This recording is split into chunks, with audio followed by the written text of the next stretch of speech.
Welcome to tonight's work session, everyone. We'll go ahead and get started. The first item on tonight's agenda for the work session will be the Volanta Park Master Plan. Mr. Joe Comer of Espalier Landscape Architecture will, if you'll come forward and give your presentation, sir.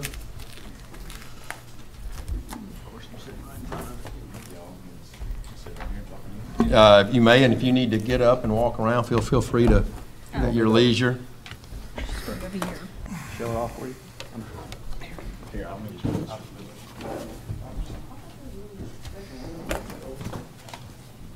All right, well, good afternoon. I'm excited to be here to present this to y'all, the Volanta Park Master Plan. We've been working real hard with the rec board over the last few months to sort of develop this, and I'm real excited about it. Before I get into a whole lot of detail, I'll just tell you a few things that were driving the main design. Primarily, the goal was to increase the number of fields and the efficiency of the size of the fields. So, so we have, like currently, you can see on the screen up there, that's the current aerial view. So you have various sizes of fields. So what we're trying to do is get a more consistent size so that you can have, tournaments, so you can have 3 or 4 games going on a similar size field at a time to suit a certain age group, and just maximize the space, as efficiently as we could, field-wise. The other thing is to organize the parking lot. With that comes sort of a sense of entry and create a sense of entry and arrival. And I'll get into more detail on these in just a minute. Also with that is to stabilize the erosion. If you've been out there, you can kind of see it in these aerials. Currently it's just gravel and exposed soil, so that would be a part of that. And then connecting all these park elements together, so you can go from one side of the park to the other. We've got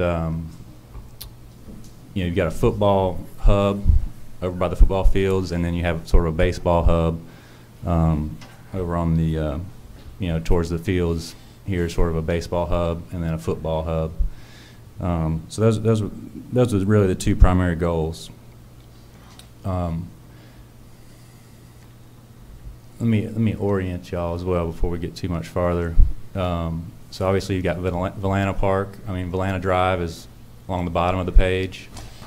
Highway 98 is on the right side of the page, and this is the current football stadium, and the pool and rec building is kind of right over here. Any questions at this point, or should I go into some more detail? Okay.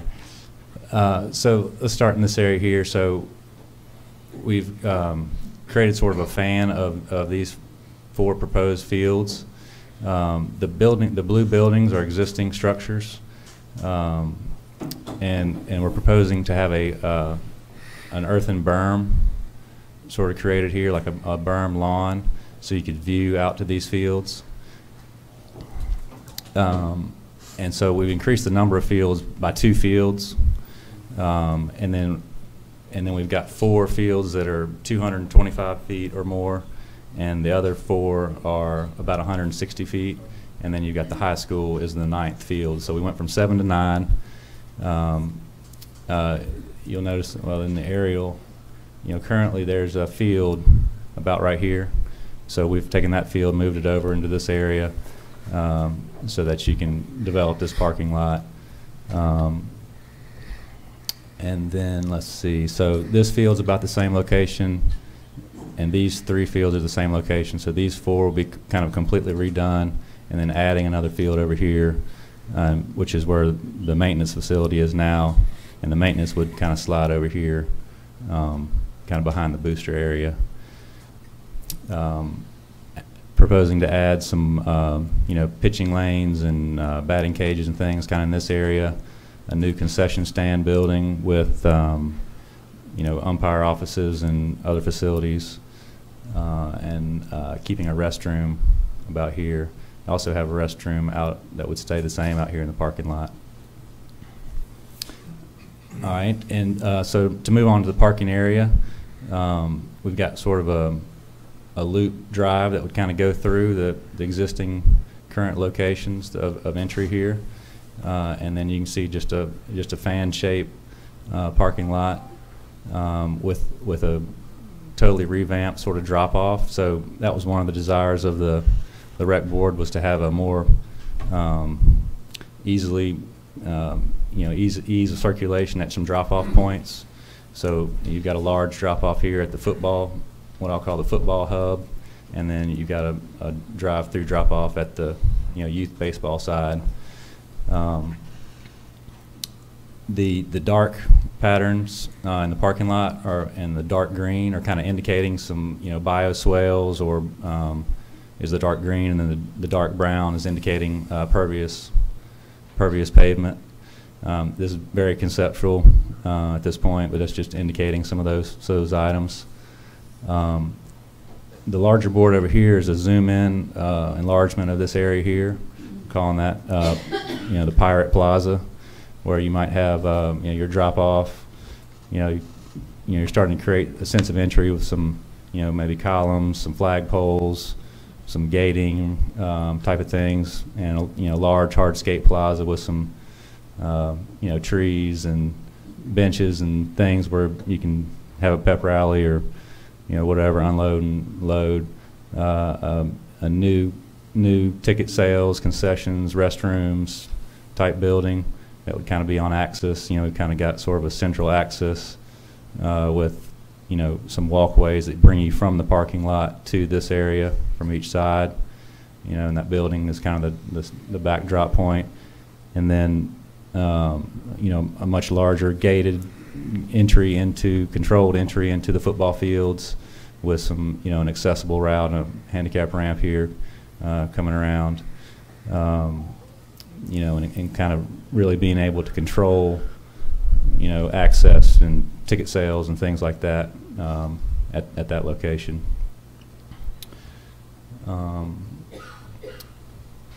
Let's see. That's pretty much the highlights, all the details. What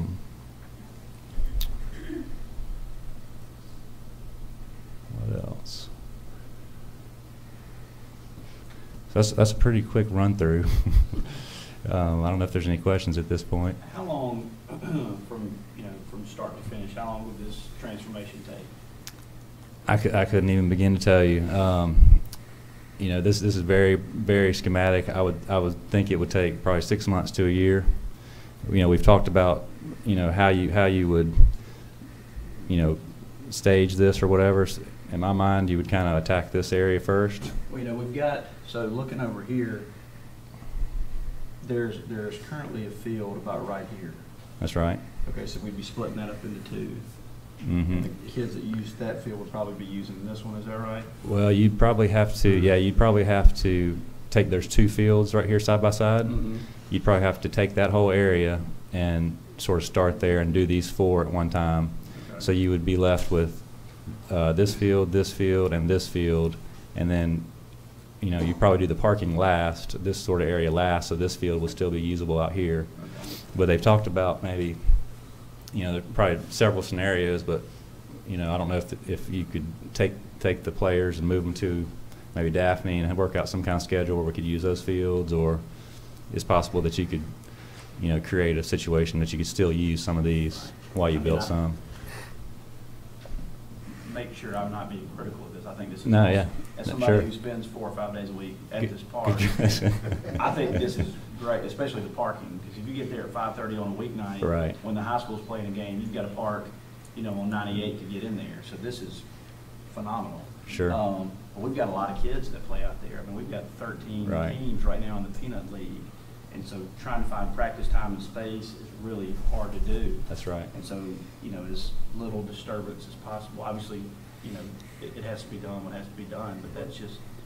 If we get to move forward on this, so one of the things we talked about with youth baseball is trying to complete some of that back in the ball fields during the fall season. Right. Which is a much smaller season, and like Joe said, maybe partner up with Daphne for the fall season. Right, okay. And try to get some of those fields done, so when spring got here, we'd be wide open rolling, at least, you know, some of the ball fields.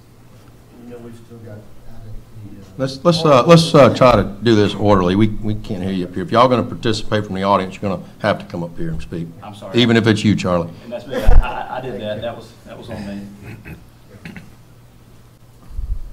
All right, those are good points. There's really a lot of details sort of left that have to be figured out. You know, this is very, very conceptual and schematic.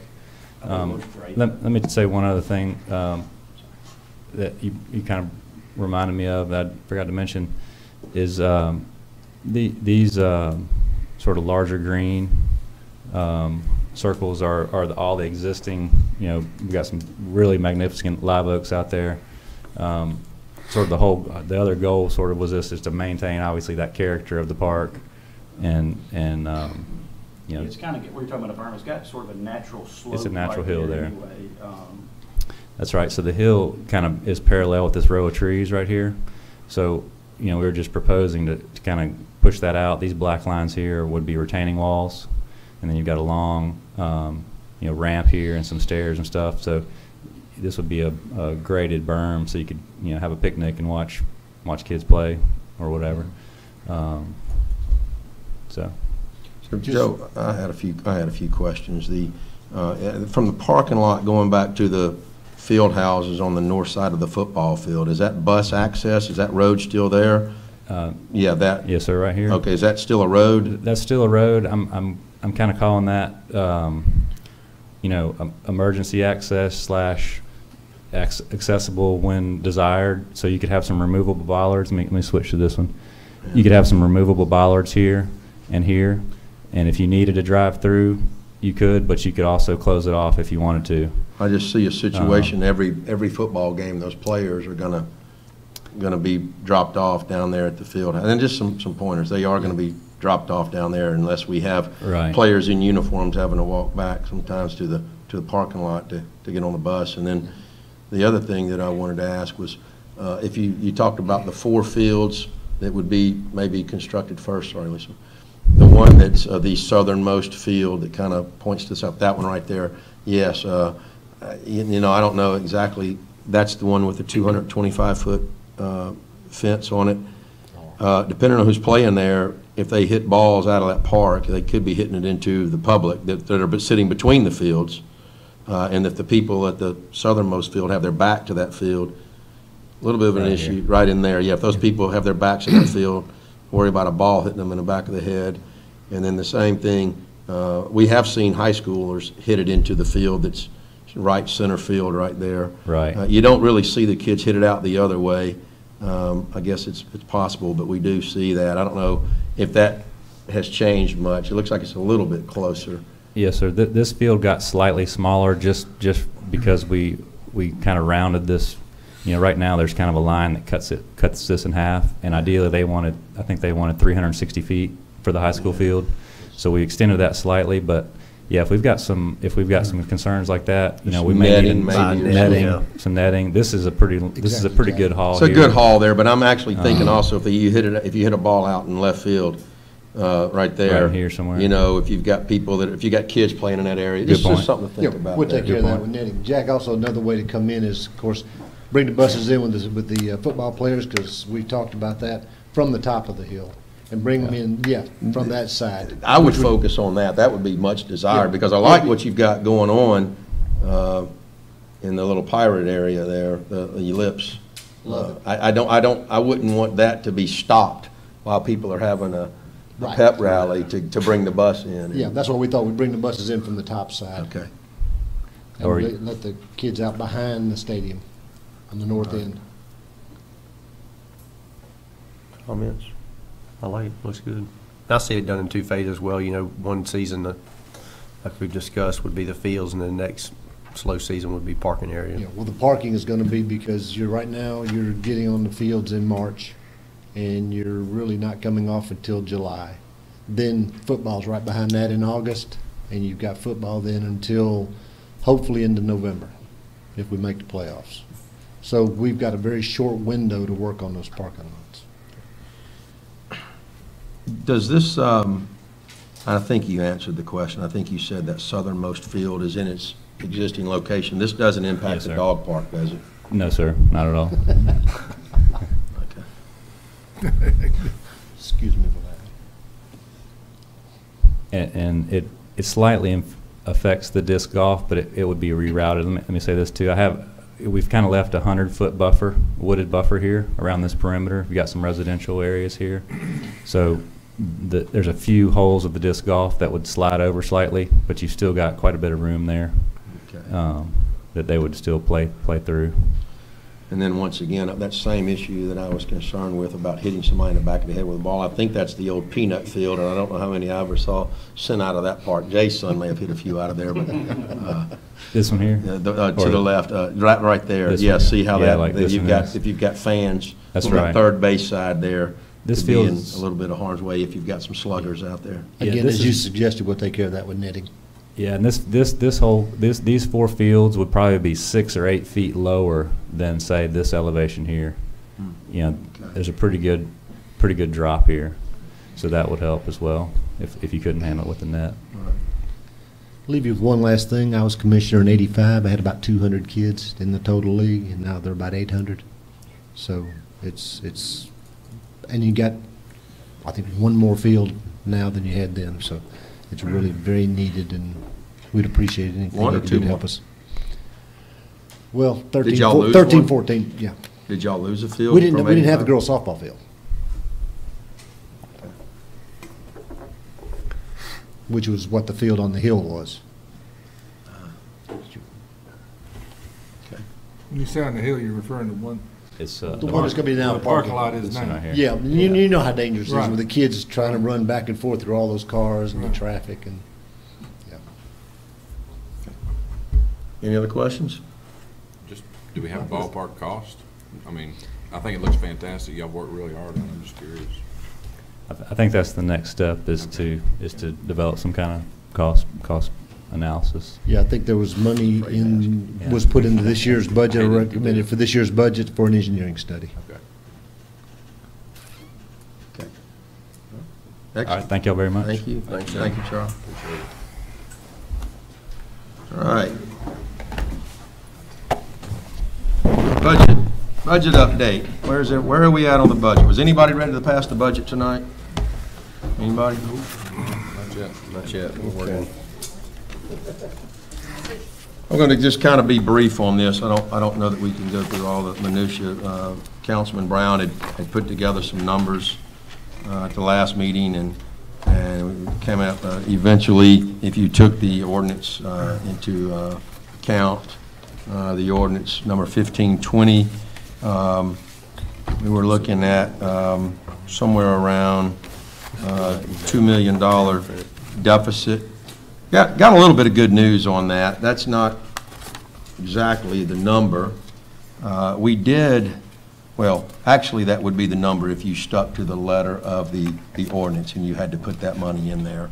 But a couple of times we've made some provisions to that ordinance to redirect that money.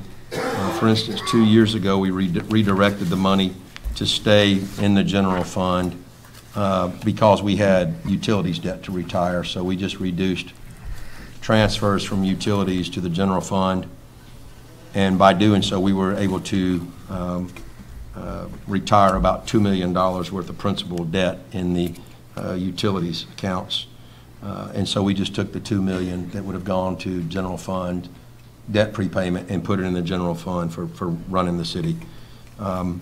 We've done a little bit of that last year, and last year we issued another general obligation warrant. We'll call it the GOW 2016.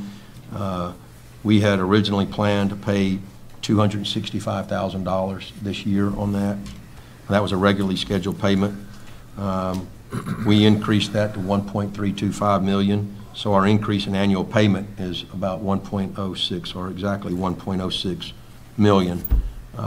So to accelerate our debt payments and then require ourselves to further accelerate debt payments doesn't seem like it's really fair to ourselves. We just can't generate that much income.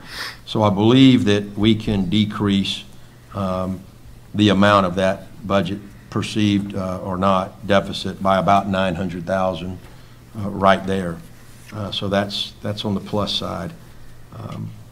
Although we have to also look at what was going to happen to about $57,000 of sales tax revenue that was going to have to go to capital projects, and so we can talk about.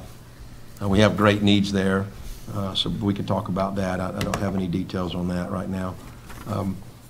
Also to keep in mind is on December the 1st of 2016, and it was voted on by this council, we voted to retire some utility debt on the URW 2009 in the amount of $510,000.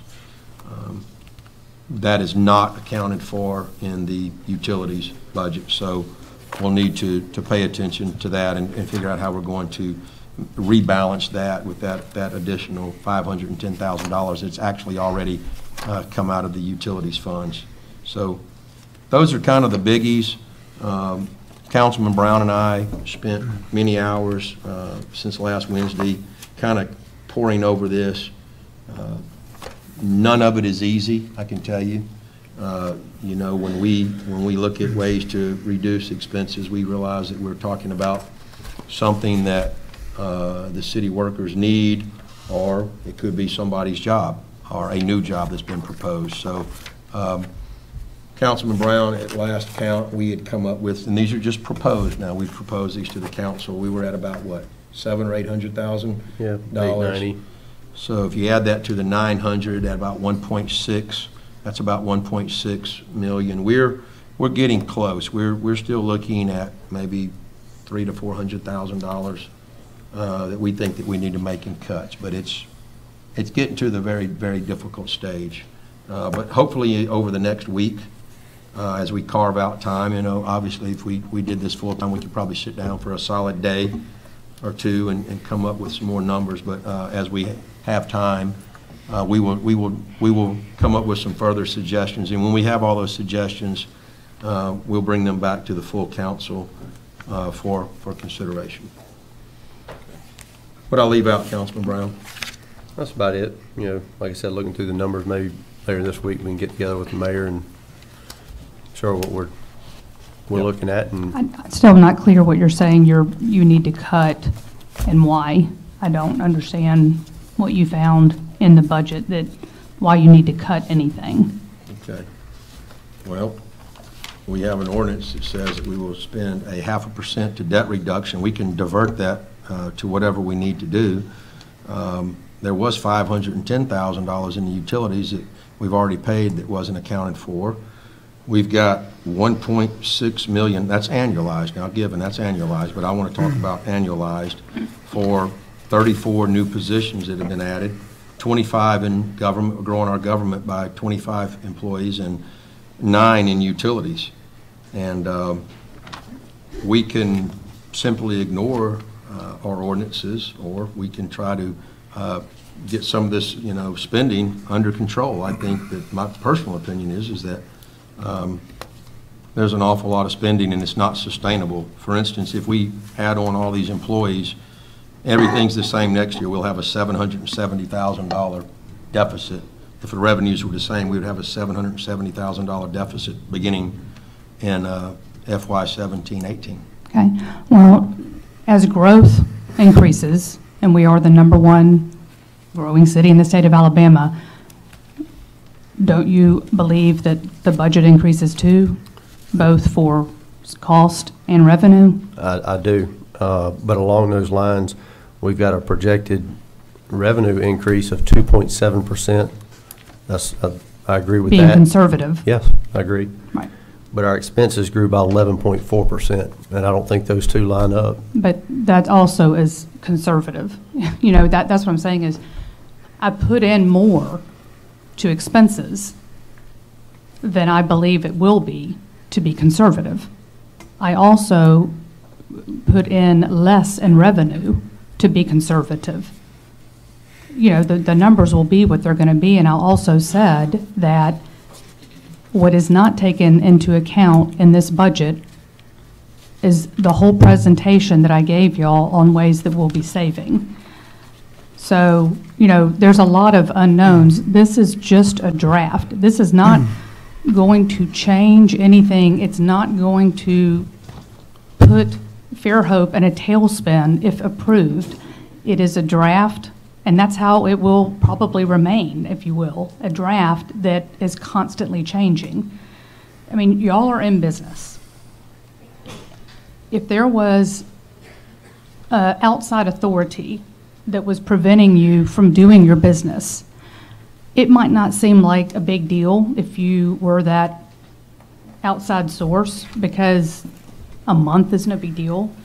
But in your career, every single day, the city is affected every day, the city employees, and me.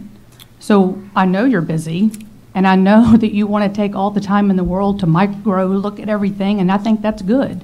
But there's no hidden agenda here. There's nothing that's going to happen when you pass this that, oh my God, Karen is free to do whatever she wants, and the city is going to fall. I mean, that's how I'm feeling now. None of you came to me for questions. I asked Jill if you asked her for any questions. We met on Tuesday, and if you seriously wanted to pass the budget and really work with us, ask questions, instead of tearing apart what I've put together to try to find mistakes, why aren't you just coming up with solutions and knowing that at least this is a lot better than the budget we had before and we're moving in the right direction? We're going to relook at it in June, but it's the department heads, the city, okay, because we're inefficient, we're running at an all-time high overtime with the hiring freeze. I don't understand why you want to take so long to do this. What do you think is going to happen when you approve this that is going to be something just, what do you think I'm going to do?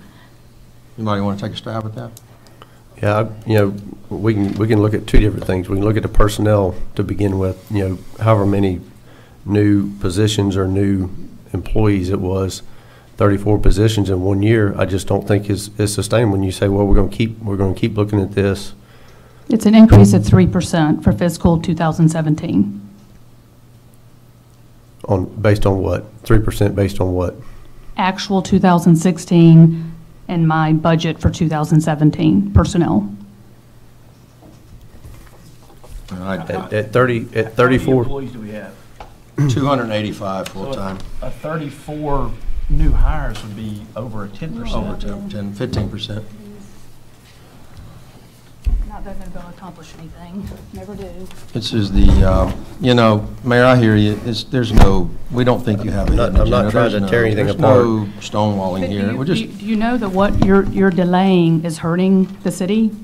there are 6 jobs that I was notified of by personnel, by Pandora. There were 6 jobs that remain unfilled that are currently budgeted. One of those retires in July. So there's really 5 jobs that remain unfilled. I looked at those. Out of those 5, there was one that I think that we should probably fill immediately, and that was the fire inspector. I think that that's probably needed. The other 4, you could argue whether or not they're critical, but I don't think that we're we're not bringing the city to a halt. And the city was running by many people's accounts and pretty good. And that by not approving these 34 new positions, I don't think that we're tearing down the city. And I know that department heads would argue that they need some of these jobs now, but I mean, we literally, I mean, in this budget was changing. We could argue that we just got the final numbers a week ago, or the week before that, or the week before that. I mean, I know that you think that we're stopping you, but this budget, you propose it, you give a framework. It's not uncommon for a city council, and I want everybody to know this, it's not uncommon for a city council to prepare the entire budget. In fact, the city council of Fairhope did that for several years prior to 2012. It is the most important part of our job, and we want to get it right, because what is the harm is that if we approve these expenditures can be made if we approve these positions. And I hear you. I know you said they're not going to be done on day one, and it would be over time, but nonetheless, Also said once that I we're want a lot approved more and they're help. budgeted, you could fill them the next day. Technically, you could fill them the next day if you had people that were ready to take those positions. So that's something, I mean, I'm just speaking for myself. I think the council feels the same way, is that we need to be cautious about.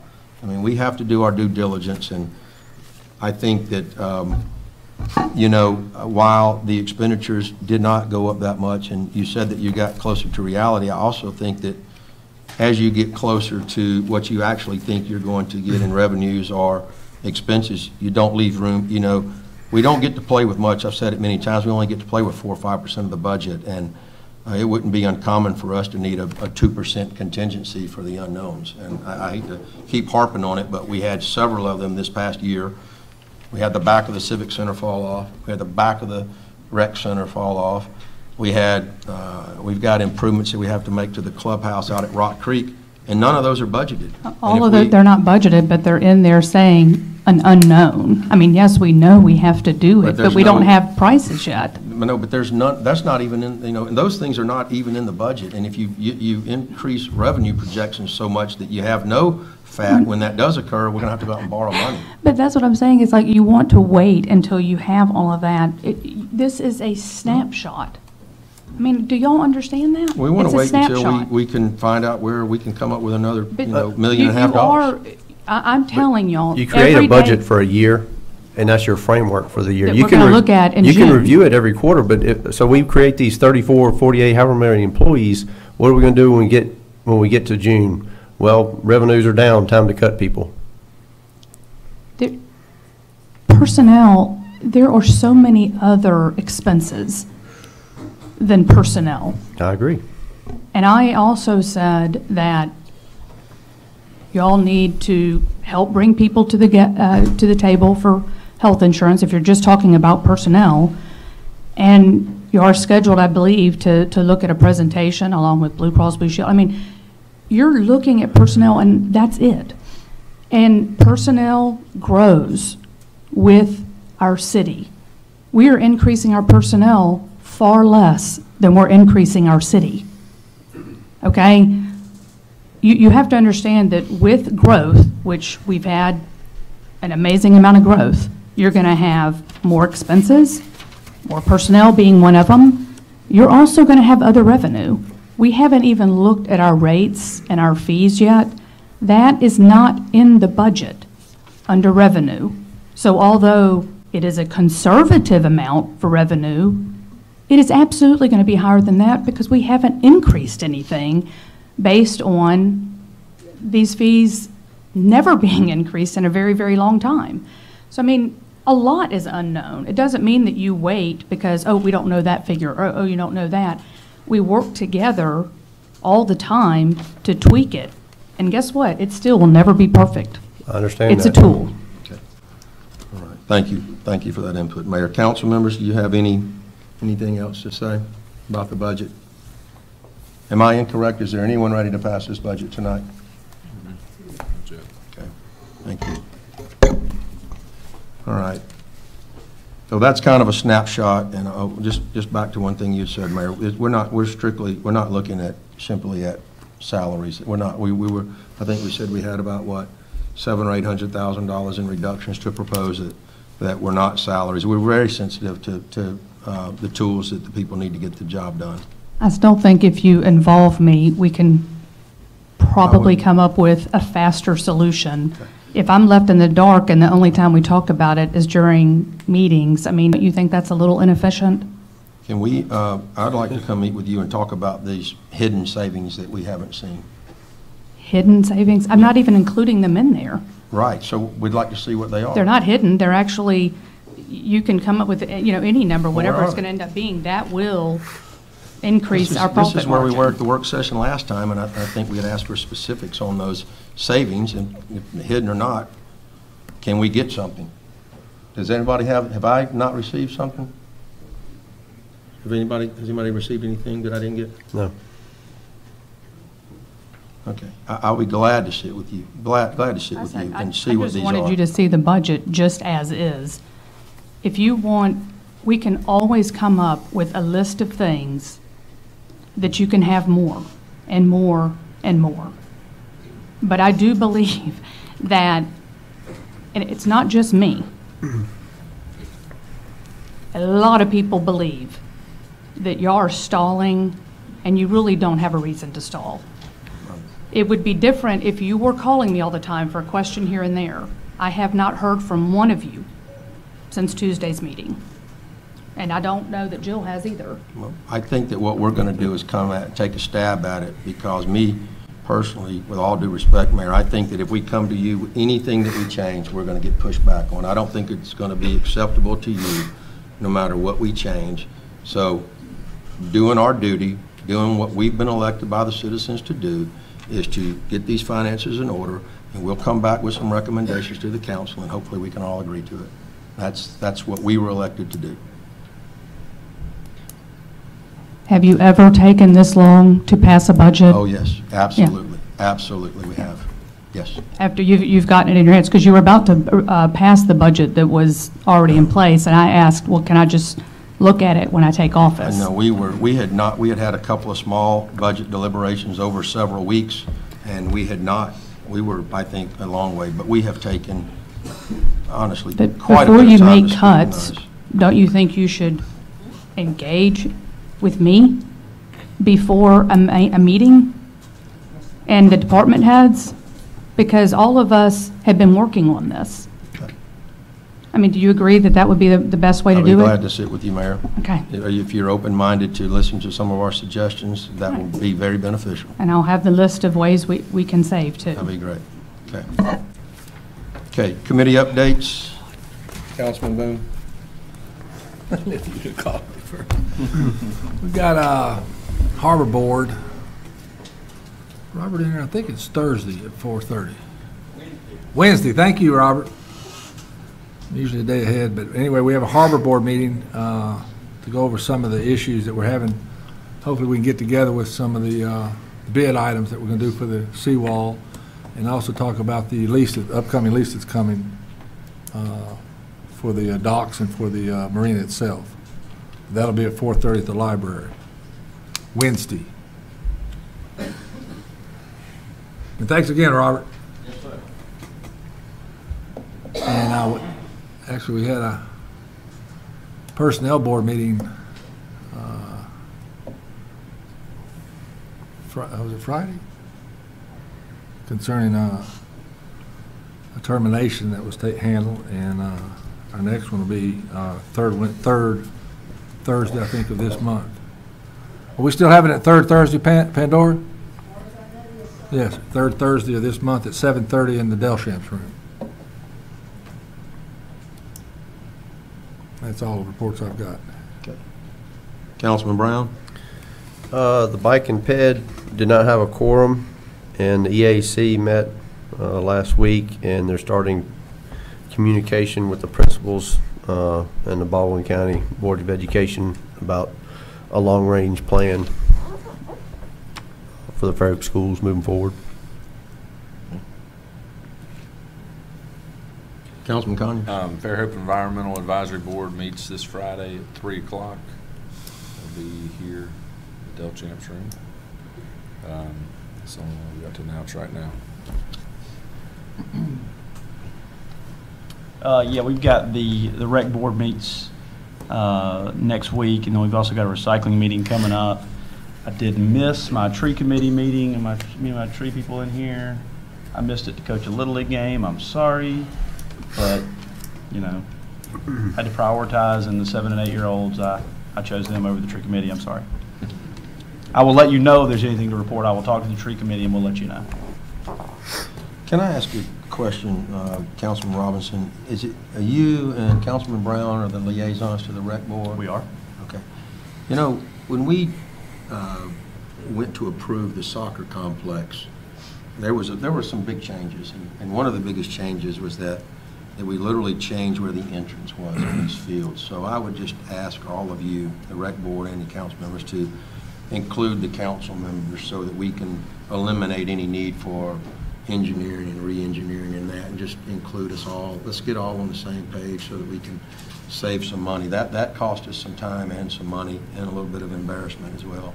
So if we can, and you know, some of that, there was some transition in the council as well from when it was first proposed and then when we finally approved it. But it would be nice to, you know, get all of those inputs before we take that out for, and I know that we're a little bit of ways away, but there's going to be some engineering studies, but prior to, you know, that being a final plan that we get cost on, and maybe even have somebody do a little value engineering on that so that we can hopefully avoid that situation.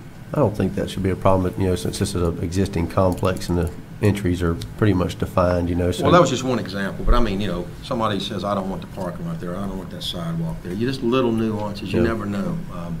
When it comes down to having to take a vote on it, you know, people can start getting pretty picky on what they want in these things. I don't think Robert and I actually have a vote on the rec board. We are just liaisons. But you have a vote here, and so I'm saying Correct. before it comes back before the council for an approval. I'm assuming I have a vote here, that's right. So Occasionally you do. Occasionally I get one, yes. If you're here. Yeah. What's Any the- other reports? Councilman Robinson? That's it for me. And again, what was the name of that reason that you, Her name is Greer. Greer? That's right. Very good, doing well. Doing very well. There you go. Well, we had an industrial development board meeting last Thursday. It was kind of a field trip out to the, we call it the warehouse district, which is industrial zoned area over there near Nichols and Ingleside. And want to just set the record straight on some things. That is not an entertainment district at all. It was been reported entertainment was a word that was used to describe some things that could go on there, such as people eating, or you know, if someone is having music or something. But an entertainment district is something that's designated by the ABC Board of Alabama, and that was never, if it was implied, it was not meant to be by the Industrial Development Board. So that was a misnomer. I want to make everybody aware of that. The idea was to still attract light industry to our light industrial park.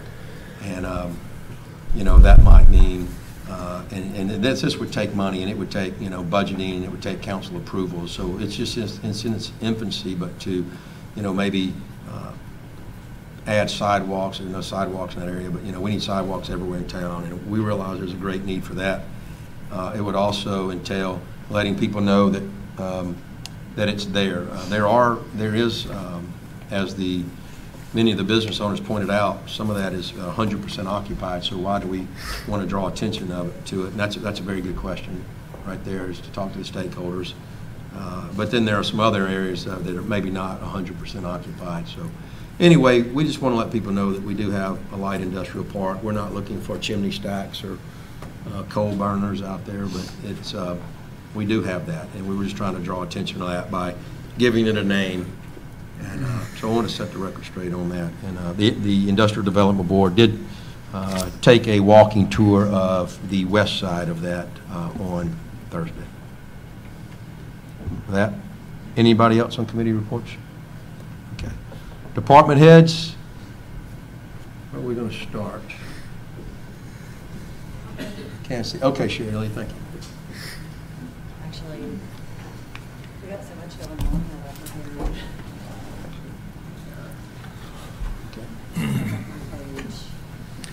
Thank you.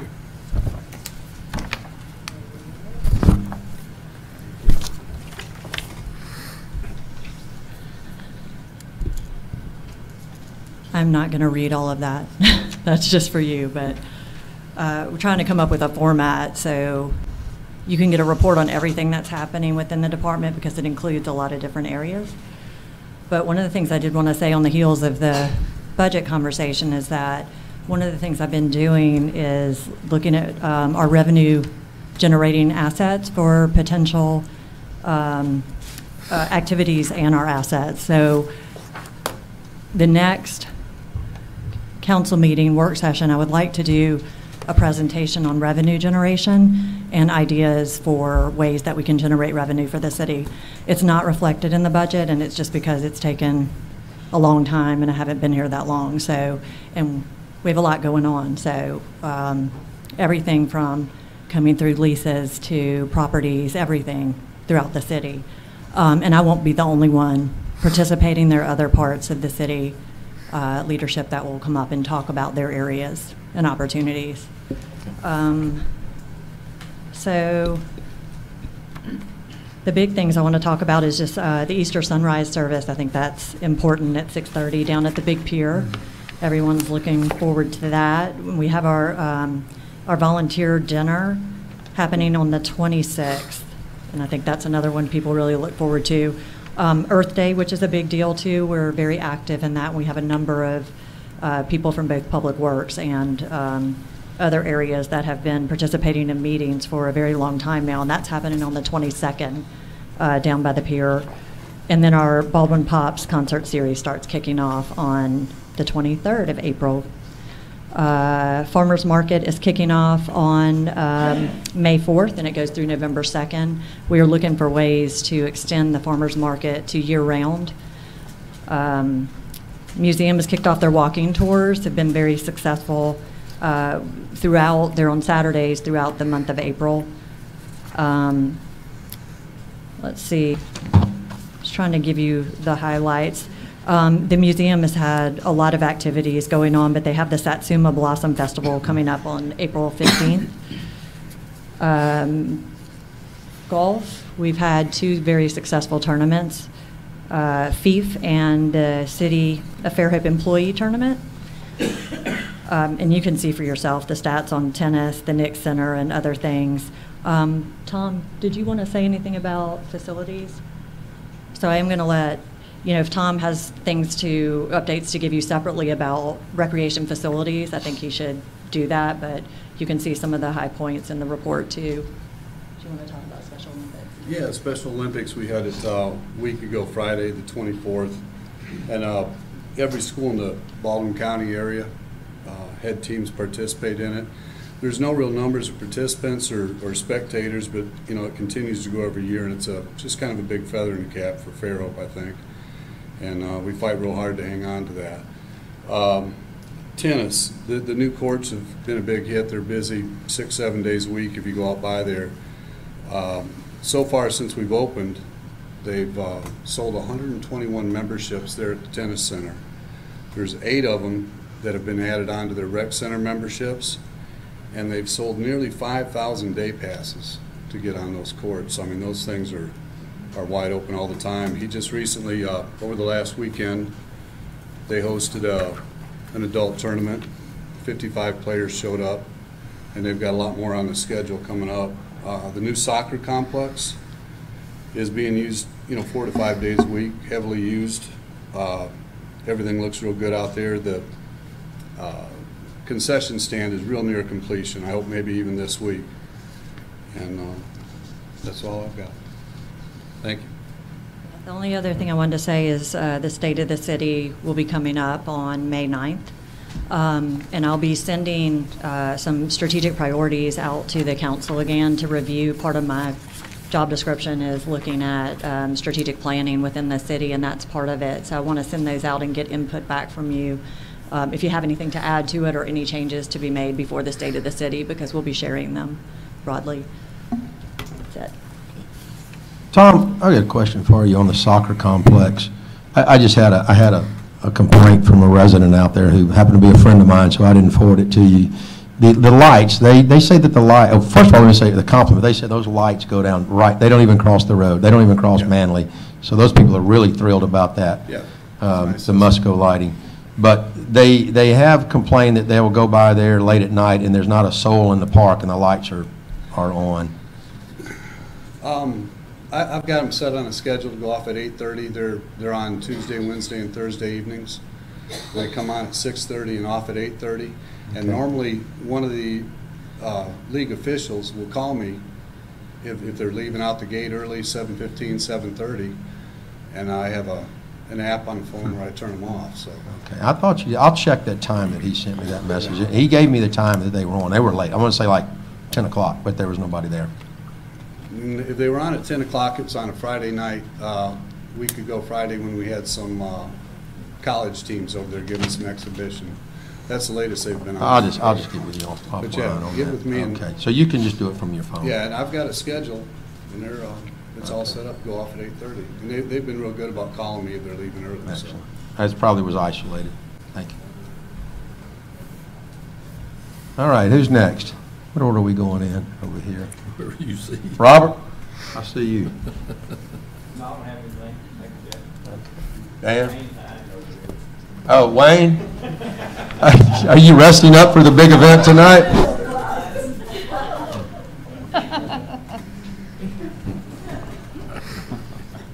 I don't see any armor on you tonight. Just a few things. We've been busy. Even though it's a moratorium, we had 9 items go to the Planning Commission last meeting, and the May meeting is going to be another similar meeting, I believe. We are working on some of the moratorium objectives we have, and hopefully bring some things forward to the council soon.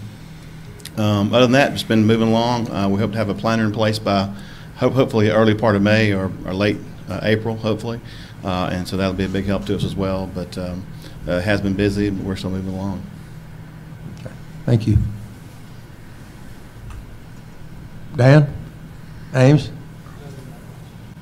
Deborah? Oh, Richard? Come on. You're anxious? Come on. Yeah, it's Richard Peterson on 78 Hawthorne Circle. You don't have to give your address in the work session. I finished my 5th week last week, and I've been appointed to the Planning Commission. And in spite of all that, I'm still proud to be here. We're still concerned a little bit about an electrical distribution system modeling that we want to accomplish, and maybe we can work through that some later. Why don't you talk about that now? Councilman, I have a resolution prepared for a study that's needed. I think it's $10,500 That's correct. for our electrical distribution system. Rather than, why don't, since you're up and we don't have to put it off until the agenda meeting, will you want to talk about that? Sure, thank you. In 2015, the council and mayor appropriated a study, and the study was about the substations and those capacities and the ages of those substations. And I think I've shared most of the information with you during the times that we met on some budget issues. And in order to prepare the substations to get back up to speed, we're looking at certainly this summer window and potentially the next summer window to get through with substations that some are a little over 100% at capacity, which they have cooling capacity that's above that. And then, but the lowest one is 75% capacity. And the concern that we've got is that if a particular substation fails, whether that be through age or whether that be through an overloaded condition because of a heat wave, and weather's a very difficult thing to predict anyway. So, but we're looking to be able to shed that load and take the other substations that are left to carry that load through whatever may be the cause of. If it's a heat wave, certainly we've got concerns. So what we want to do is model the electric system to see, since 2003 when the last model was done, we've added quite a bit of load, and the Fairhope substation has typically grown faster than the other ones, which goes out toward Walmart. But we want to find out where all the circuits are and what the new load is on each circuit so we can start to put together an operational plan for the duration of the time it takes to start our upgrades of our substations and get those completed. And we're looking at doing some other things. We've got, of course, the model is a key ingredient to what we need to do to decide how we're going to operate the circuits, you know, as we try to take the 75% substation and add more load to it, and then what circuits we can take off of the stations and work our way all the way to the Valansa substation as we go forward. But when we get that done, we're looking at doing some infrared imagery work, and I think that we borrowed that equipment from AMEA. And when we're looking at contacts and we're looking at the different devices at each substation along the distribution system to make sure that if there are any hot spots that the infrared imagery picks up, we'll be able to repair those sites before this summer. And we're also doing the same thing with the wastewater lift station panels and the water plant motors and wells and the equipment we have at the wastewater plant. So we're just trying to be a little proactive in maintenance items that we're trying to catch early instead of waiting until maybe a motor could burn up or something like that. And part of the summer planning we're also going to look for Stewart Engineering with this modeling we're going to put some trigger points in that operation plan where we may run generators at the wastewater plant or water plants that we have emergency generation capability for, just to reduce the burden on the electric system, just as, a precautionary thing. But that's the electric thing. But getting the model done gives us the opportunity to assess all the different circuits that are out there. We may have to add a different cutout somewhere to break a circuit in half if we think we can take some of that load but not all the load. So that's the purpose of the model, is to get a Rich, is definition. that a software model? Yes, sir. Will we own that software model if we pay for it? No, sir. Now, That's what you told me. and that brings up an interesting point, because there are mapping systems and there are modeling systems that come with those mapping systems that, when we get to the point where we can start discussing maybe a 5-year or 10-year plan of how to develop our technology. Mapping is certainly part of that technology. And then you have SCADA as part of that technology. And, if we decide, if we want to be, at a state-of-the-art condition with SCADA or mapping, then there are certain things that we need to start putting in place now to start to get to that point. But it's hard for me to come in and decide where we want to be 5 or 10 years from now without input from everybody. And, at some point in time, we do need to get to that point where we're able to decide how we want to grow. So does our SCADA system, it only points out trouble, it doesn't say what the load is at a particular substation? It won't say, let's shift the load from the Fairhope Avenue substation? Yeah, you can't automatically. There are some SCADA systems and some outage management systems that you can change the circuit. You can cut circuits off, you can open circuits, you can close circuits from the SCADA system. That we don't have that right now. But I mean, those are the things that we need to understand more too.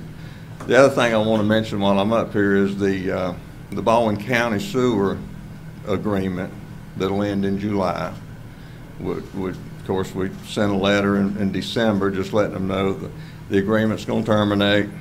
And the agreement, in my opinion, is a lot one-sided in that we're not getting very much to treat sewer relative to what they think it's worth when they charge people.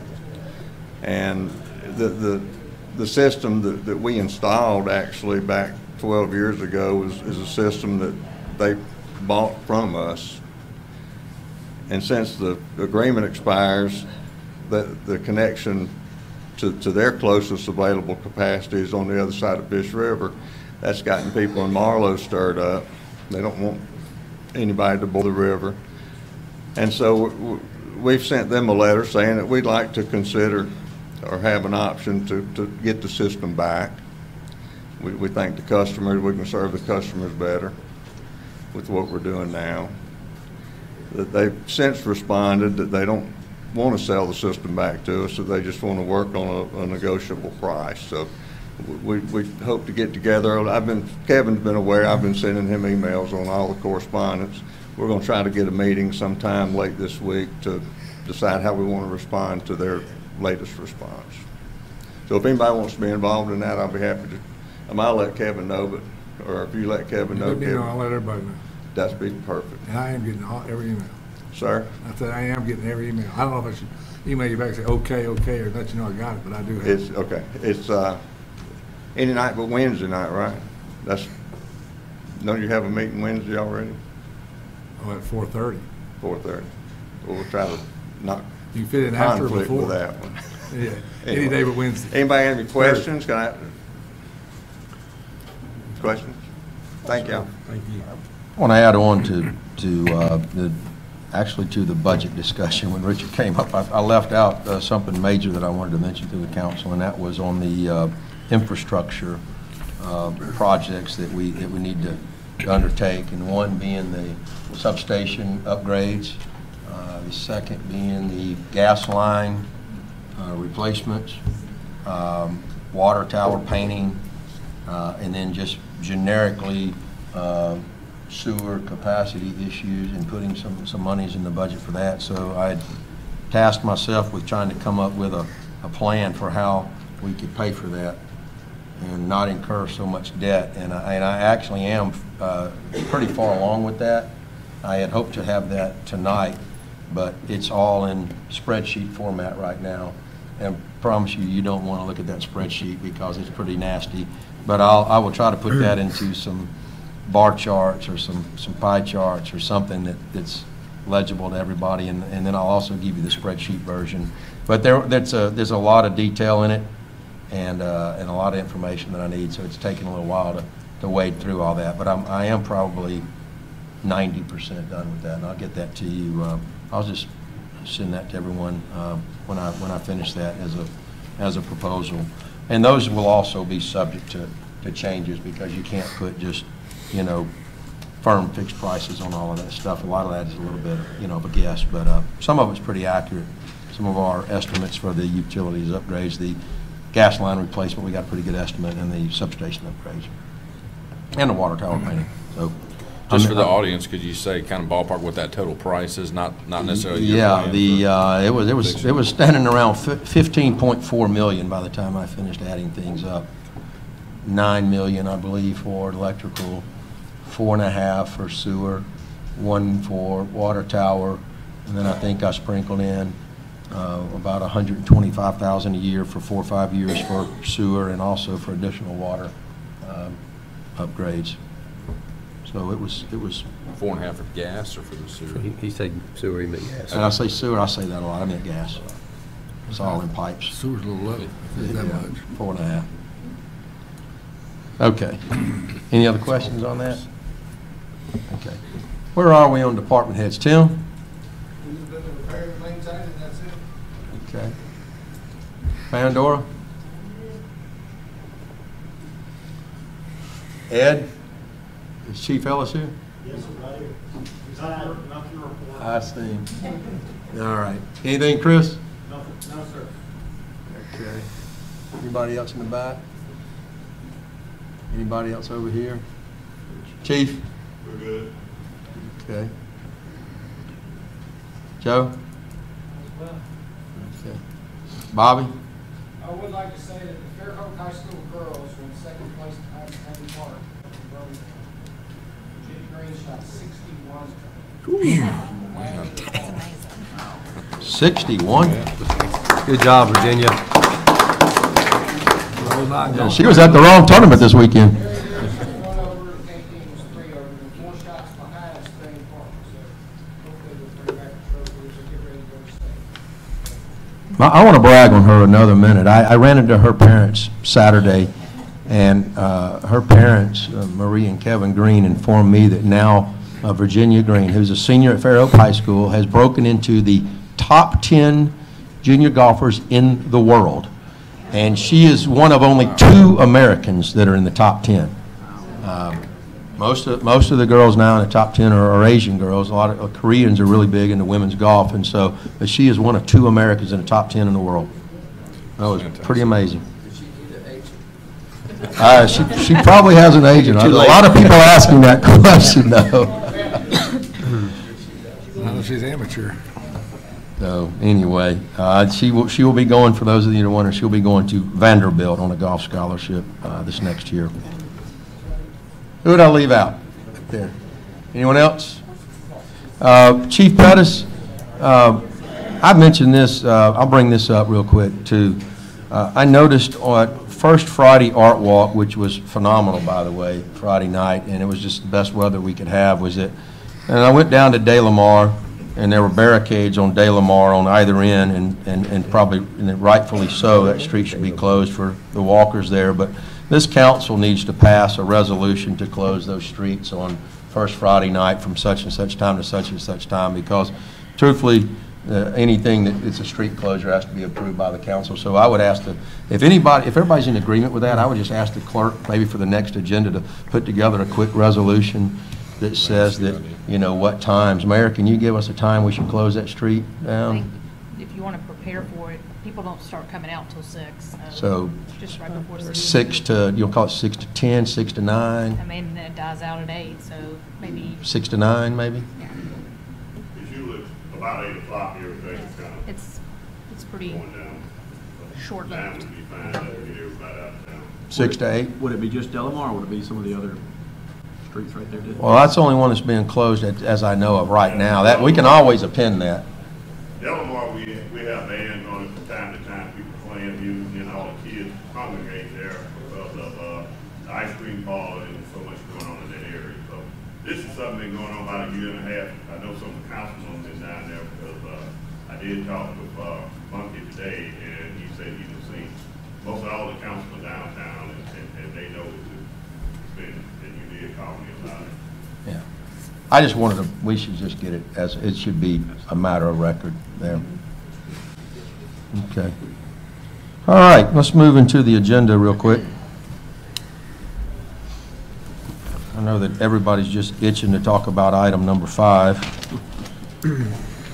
So we'll just, we're going to, because that's an ordinance up for final adoption, I will ask, Wayne, will you be present to answer questions? And also, I believe our attorneys are here. Mr. Wynn and Mr. McDonald will be here, I believe, as well. Okay. All right. Number 6, Sherry Lee, will you be presenting on number 6, the Gulf Coast Community Design Studio? I will. Maybe have some input from David and Kelsey who are here and Danny. Okay. Can we ask questions about that now? Yeah, go ahead. Okay.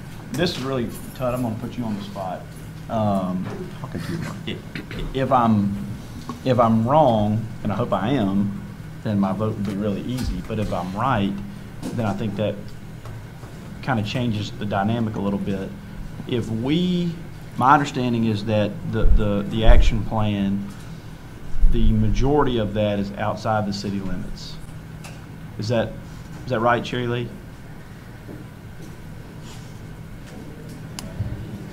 I think that's one of the things that we need to figure out. Okay. And there are residents within the city limits that are part of this, but also some residents who believe they're in the city limits who may not be. But there are many other things we need to discuss around city limits versus Right. outside the city limits. But my question would be, if I'm right, and there are a large portion of this project would be outside the city limits, and my understanding from looking at the RFQ and the plan is that it's to help with a lot of stormwater and drainage issues. That's right? Is that? That's a part of it. A part of it. A small, yeah, Okay. and I think that some of that will be discussed, but I think we decided we have to take a step back even from that. Okay. And You might be answering my question, but Yeah. my issue is that if we as the city start altering drainage outside the city limits in county right-of-ways and county property, are we not exposing ourselves to liability on that property that we go into that's outside the city limits? The short answer is yes. Anytime, even in the corporate limits, there are drainage areas where over the years, the city has not taken any action to disturb that natural flow, because once you take action, you're on the hook. Right. From then on. And if something goes wrong there or downstream, you're on the hook. Right. So the short answer is yes. Now, in subdivisions, the city does have input into surface water drainage in subdivisions that are outside the corporate limits. But other than that,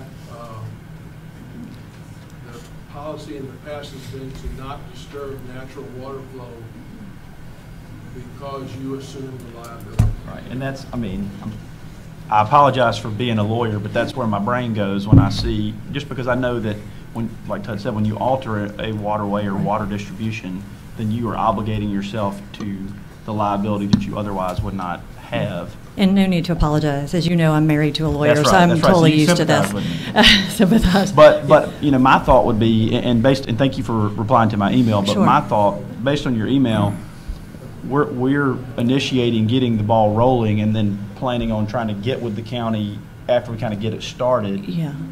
since, assuming that the majority of the property is outside the city limits, I would propose that we kind of get with the county in the front end and see if maybe we can get some, maybe we take the initiative, but maybe we get some waiver or some liability or some indemnification from the county so that we can do the work, but also protect ourselves from liability that we obviously don't want. And if I can back up just a second, the stormwater issues, as you'll often find in vulnerable populations and communities that are, would consider at risk or low income communities, this flooding uncovered other issues. I mean, flooding, yes, is a symptom, but there are other things going on. And hold on. Bubba, don't leave. I'm fixing to talk to you. I'm fixing to point you out, man. You're out. You're up next. He'll be back. So, as I was saying, He's all shook up. As you know, this is a longer conversation about, right. Something that we agreed to do, we, the city, before I was here, but agreed to work with this community to apply for HUD funds for infrastructure. But what we found was that, per the census data, we don't qualify for a HUD grant anyway, so it was kind of pointless, even though a study was approved. However, there are many things that need to be addressed in the community and things we want to help with. We need to, as a city, do this together. Stormwater is kind of the last part of that, really. Well, and that's what I wanted Bubba in here for. But an important part. Yeah, I mean, is he showed me a lot of those areas out there. And I mean, look, everything that's in the city limits that we have control over, I'm ready to get on it tomorrow. Right. I mean, I think we should, but. It is more than that, the study, and we can go into more detail, but it is, the stormwater that is affecting their community is also affecting not just inside the city limits, but I mean, we're kind of patchy, and it's extending into those neighborhoods, all of them that will be engaged to come into the city, right. which is part of what we're trying to do as we grow, so we can protect the way we grow. Right. And we're also trying to, help out where there has been some miscommunication in the past with this community. So this is not something that was one meeting. This is dozens of meetings have already gone in, into this. And the SARPC study was going to cost, I think, like $45,000. Had we gone that way, that would have been money thrown out the window that would not have accomplished anything. Mm-hmm. And I think that it might even cost less than that, but it will be a lot better served because we will be accomplishing things that will have solutions. Did we end up paying that SARPC money? No, we did not. That's because David Parks donated a lot of his time researching it to determine that it was not going to pan out. Okay. Well, if a lot of this area that we're talking about ends up annexing into the city, then my concern is kind of moot. But there are other complicated issues to discuss, right. even when and that happens. And I guess that's sort of my plan. Are we getting a plan now before? I mean, it sounds like we got a lot of things we need to figure out first. That is the plan. That is what this study is figuring those things out to get us to action items. It's an action plan. This study, this work that the Gulf Coast Community Design Studio will do with the community will identify opportunities for funding from other sources. It will help discuss many of the things that you're talking about, stormwater being one of them, but we have other things to talk about within that community, which the community, I'm sure there are people, you mentioned someone earlier who I don't know, but I called him Bubba, but you might know him as Booby Jack. Oh, yeah, I've seen the truck. Okay, I haven't actually met him yet, but okay, good. You're in for a treat. All right. He's great. He I noticed he ran out as soon as you called on him. I know, so that might be a sign, but I don't know. I'll catch you. But if you want, I would love to have David talk about it if we have time for a minute. Do you mind? David, do you mind? Well, I think we should hold off for the council meeting. I think this is better served in the council. Okay, all right. I'm sorry, I just, I had some liability questions. Absolutely. I think it's obviously, something we have to, and I'm not picking on the mayor, but I sat by her during the election, and I know that wasted money on lawsuits is not something she's in favor of. Yeah. So I'm trying to prevent us from doing that. This is why we're doing it That's what I'm saying. As Just part saying. of the beginning and working with them from the beginning. That's right. So we're doing it right. Well, thank you. I right, appreciate the thank you. questions, and David can speak during the meeting to it. Number 7, the Astro 25. Mr. Ames, would that be you?